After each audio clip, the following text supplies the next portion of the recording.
Assalamualaikum warahmatullahi wabarakatuh. Kami dari kelompok 36, Praktikum Fisika Dasar tahun 2022, Teknik Industri. Di sini kami akan mempresentasikan percobaan ketiga, yaitu panas jenis zat padat atau biasa disingkat dengan PJZP. Sebelum itu, izinkan kami untuk memperkenalkan diri.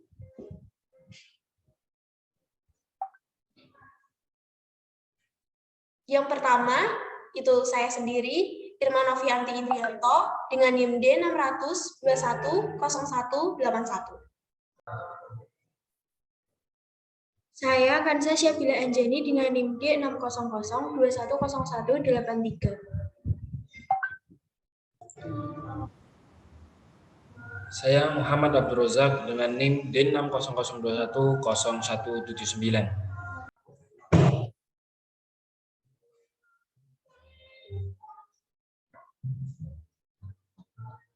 Baik, untuk selanjutnya kita akan memasuki materi. Untuk materi yang pertama akan dijelaskan oleh rekan saya. Kepada Saudara Muhammad Abdul Razak, dipersilahkan. Yes. Oke, di sini saya akan menjelaskan tentang panas jenis zat. Apa sih panas jenis zat itu? Panas jenis zat merupakan banyaknya kalori yang dibutuhkan untuk menaikkan suhu 1 kg zat sebesar 1 derajat Celcius. Nah, yang untuk selanjutnya yaitu tentang kalor. Kalor adalah perpindahan energi dari benda bersuhu tinggi ke benda bersuhu rendah. Dalam satuan internasional, kalor dinyatakan dengan joule atau biasa dilambangkan dengan huruf J besar. Satuan lainnya dikenal dengan kalori. Nah, untuk rumus dari perpindahan kalor yaitu Q sama dengan M kali C kali delta T dengan keterangan yaitu Q banyaknya kalori yang diterima atau dilepas oleh suatu zat, M yaitu massa benda yang menerima atau melepas kalor, C yaitu kalor jenis zat, dan delta T adalah perubahan suhu. Nah, untuk materi yang selanjutnya akan dipaparkan oleh rekan saya, yaitu kepada Saudara Irma Novianti, kami persilahkan.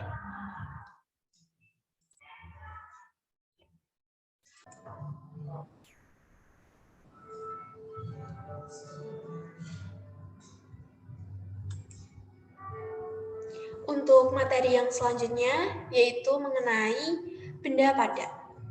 Benda padat itu sendiri ada 3, yaitu yang pertama kuningan, besi, dan aluminium. Kuningan. Kuningan merupakan logam perpaduan dari tembaga dan seng. Kandungan seng dalam kuningan berkisar antara 32% hingga 39%. Kadar tersebut akan meningkatkan kemampuan kerja material kuningan di suhu panas.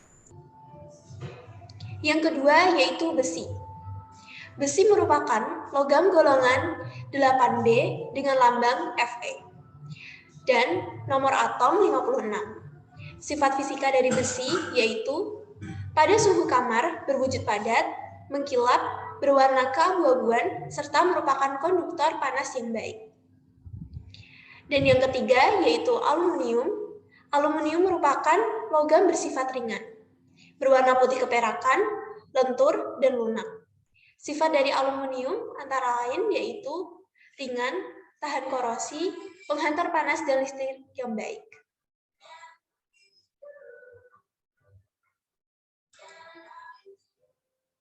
Selanjutnya yaitu materi mengenai asas Black. Asas Black adalah sebuah prinsip dalam ilmu termodinamika yang dikemukakan oleh seorang ilmuwan fisika, yaitu Joseph Black. Asas ini menjabarkan beberapa poin, yang diantaranya yaitu yang pertama, apabila dua benda yang berbeda pada suhu dicampurkan, benda yang panas memberi kalor pada benda yang dingin, sehingga suhu akhirnya sama. Poin yang kedua, jumlah kalor yang diserap benda dingin tersebut sama dengan jumlah kalor yang dilepas oleh benda panas. Dan poin yang ketiga, Benda yang didinginkan melepaskan kalor yang sama besarnya dengan kalor yang diserap apabila dipanaskan. Bunyi dari asas Blake ini yaitu pada percampuran dua zat, banyaknya kalor yang dilepas zat yang suhunya lebih tinggi sama dengan banyaknya kalor yang diterima oleh zat yang suhunya lebih rendah. Asas Blake ini dapat dirumuskan dengan Hi lepas sama dengan Hi terima.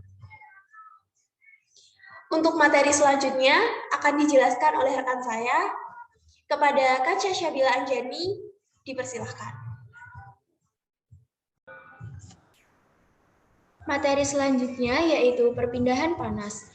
Dalam percobaan panas jenis zat padat terdapat perpindahan panas. Perpindahan panas itu sendiri ada 3, yaitu konduksi, konveksi, dan radiasi.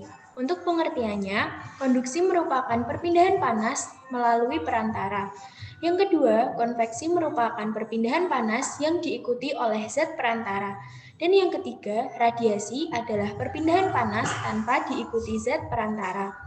Penerapan perpindahan panas tersebut dalam percobaan PJZP yang pertama adalah penerapan konduksi. Penerapan konduksi terjadi pada saat benda padat dimasukkan ke dalam air mendidih. Air akan menyalurkan kalor dan benda padat akan menerima kalor sehingga benda padat tersebut akan panas. Yang kedua adalah penerapan pada percobaan konveksi terjadi pada saat air mendidih. Dan yang ketiga, penerapan pada percobaan radiasi terjadi ketika api kompor mengenai alas bejana didih.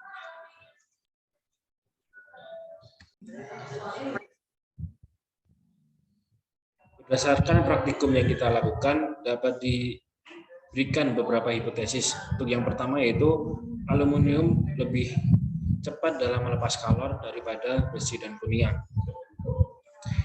Dapat dibuktikan dengan hasil percobaan dan perhitungan kuningan memiliki kalor sebesar 1248,5136 kalori, besi memiliki kalor sebesar 1562,3245 kalori, aluminium memiliki kalor sebesar 950,9931 kalori, dan juga kuningan memiliki panas jenis sebesar 0,0882 kalori per gram derajat Celcius, besi sebesar 0,11925 kalori per gram derajat Celcius, dan aluminium sebesar 0,172891 kalori per gram derajat Celcius.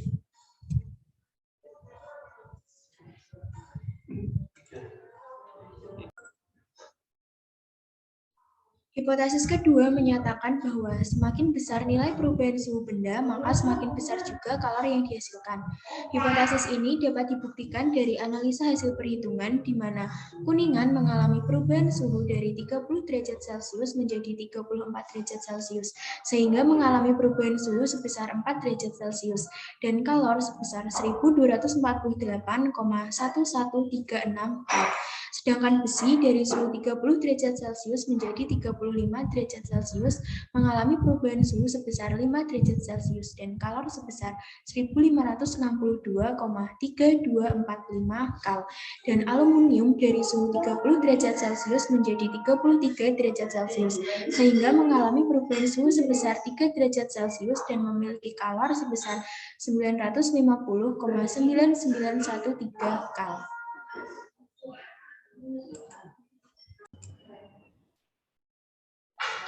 Hipotesis yang ketiga, kuningan memiliki panas jenis yang lebih kecil dibandingkan dengan aluminium dan besi. Berdasarkan hipotesis ketiga ini, kuningan memiliki panas jenis yang lebih kecil dibandingkan dengan aluminium dan besi. Pada hasil percobaan yang telah dilakukan, dapat dilihat bahwa kuningan memiliki panas jenis yang lebih kecil dibandingkan besi dan aluminium.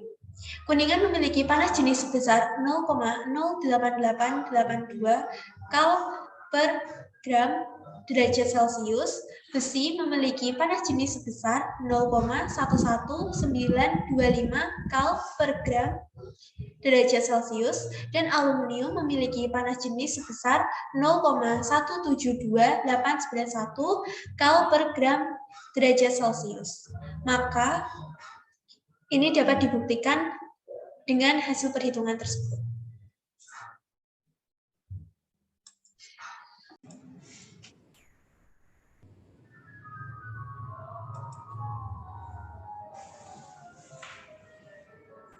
Sekian presentasi dari kelompok kami. Apabila ada kesalahan dalam menyampaikan materi, kami mohon maaf. Terima kasih atas perhatiannya. Wassalamualaikum warahmatullahi wabarakatuh.